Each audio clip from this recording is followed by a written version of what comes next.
চট্টগ্রামের সাবেক মেয়র মঞ্জুরুলের বাসায় হাসনাত। এনসিপি নেতাদের তোপের মুখে পড়েছেন হাসনাত আব্দুল্লাহ। প্রথমবারের মতো নিজ দলের নেতাকর্মীদের তোপের মুখে পড়লেন।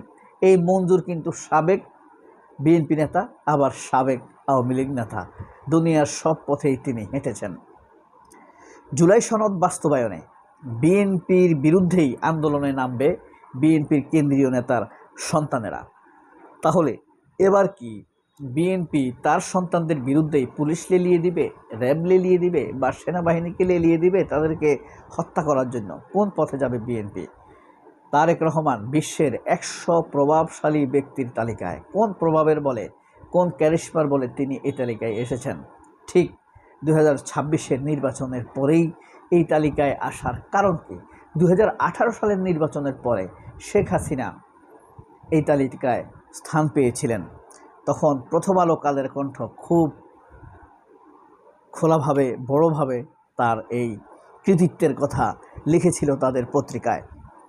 গুরুত্ব হারাচ্ছে বিশ্বব্যাপী ভারতের কূটনীতি। ভারত কোনোভাবেই আর কূটনীতিতে এগুতে পারছে না। তার স্পষ্ট প্রমাণ আপনারা দেখতে পাবেন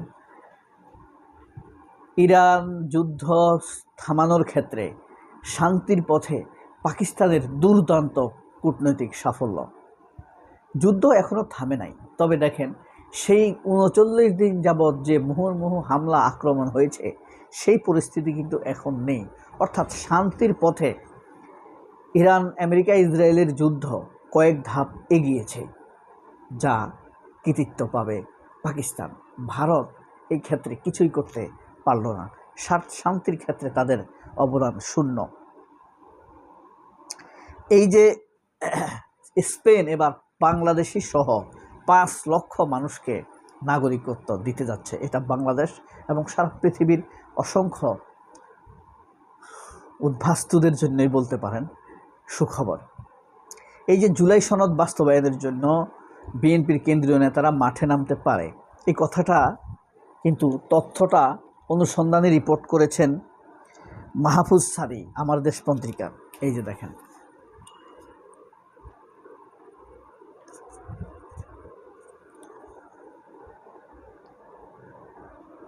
এই যে দেখেন,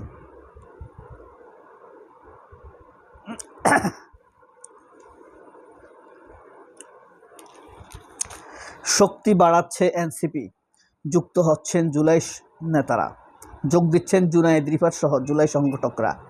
আসতে পারে বিএনপি নেতাদের সন্তানরাও। কেন্দ্রীয় কমিটির আকার মেয়াদ বাড়ছে। হরমুজে স্থায়ীভাবে উন্মুক্ত, যুদ্ধ শেষের ইঙ্গিত ট্রাম্পের। যুক্তরাষ্ট্রের সঙ্গে বার্তা বিনিময় অব্যাহত আছে ইরানের। তুরস্ক, কাতার, সৌদি আরব যাচ্ছে শাহবাজ। আসামি হচ্ছেন সাবেক আইজিপি মামুন। ভূ রাজনীতিতে ক্রমেই গুরুত্ব হারাচ্ছে ভারত।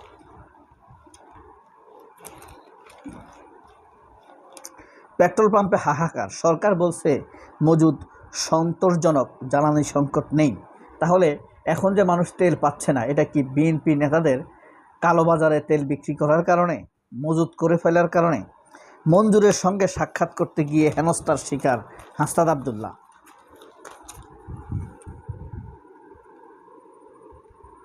গুরুত্বপূর্ণ খবর, চলতি অর্থ বছরে দেশের জিডিপি প্রবৃদ্ধি হবে 4.7। বাংলাদেশি সহ 5 লাখ অভিবাসীকে বৈধতা দিচ্ছে স্পেন। যেটা আলোচনার বিষয় সেটি হলো জুলাইয়ের আন্দোলন মাঠে গড়াবে।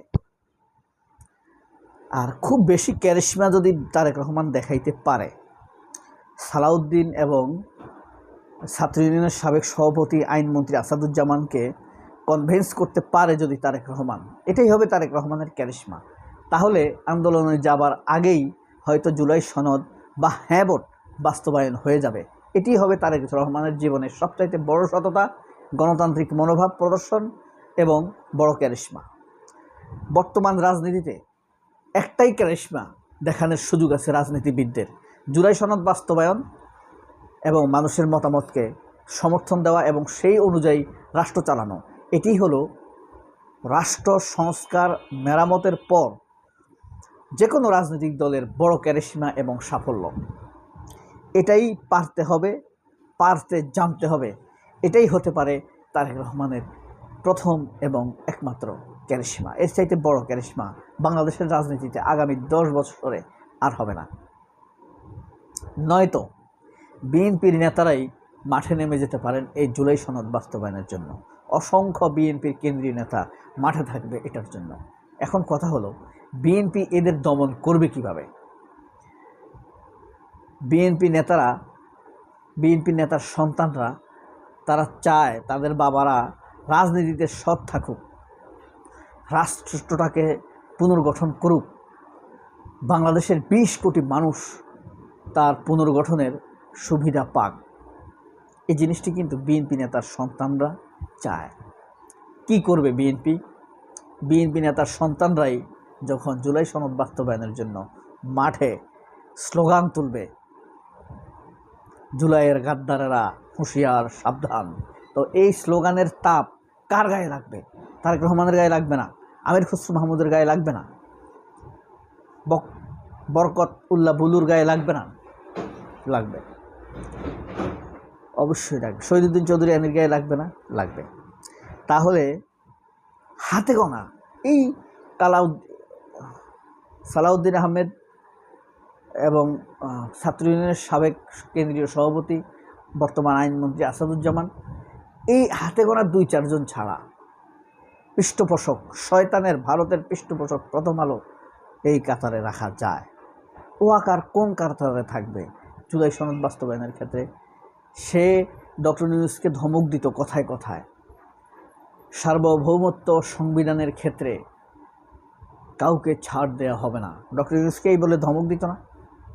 এখন জুলাই সনদের জন্য সে কোনো কথা বলছে না। তার উপরে আল্লাহ নালত বর্ষিত হোক। এই পর্যন্ত যদি দেখেন তাহলে আমিন বলুন, এবং সেইটা আমরা দেখতে চাই। আল্লাহ তাকে যে শাস্তি দিবে আমরা সেটা দেখতে চাই। আল্লাহর কাছে এই কুদরত এদেশের মানুষ দেখুক বেঈমানদের অবস্থা কি হয়। কারণ এদের জন্য এদেশের সাধারণ মানুষ অনেক দোয়া করেছে। এখন সেই দোয়া বদদোয়ায় পরিণত হতে পারে, সেটা আসলে সুদে আল্লাহ তাদেরকে ফেরতও দিতে পারে না, দিয়ে দিবে। আপনি দেখবেন রক্ত বঞ্চনা, হক, রাষ্ট্রীয় অধিকার, এসবের ক্ষেত্রে আল্লাহ ছাড় দেয়নি। কুঞ্চা, শয়তান, ইতর, অসভ্য শেখ হাসিনার কী অবস্থা হয়েছে নিশ্চয়ই তা দেখেছেন। সবাই অনেক ভালো থাকবেন। আল্লাহ, সালাম আলাইকুম।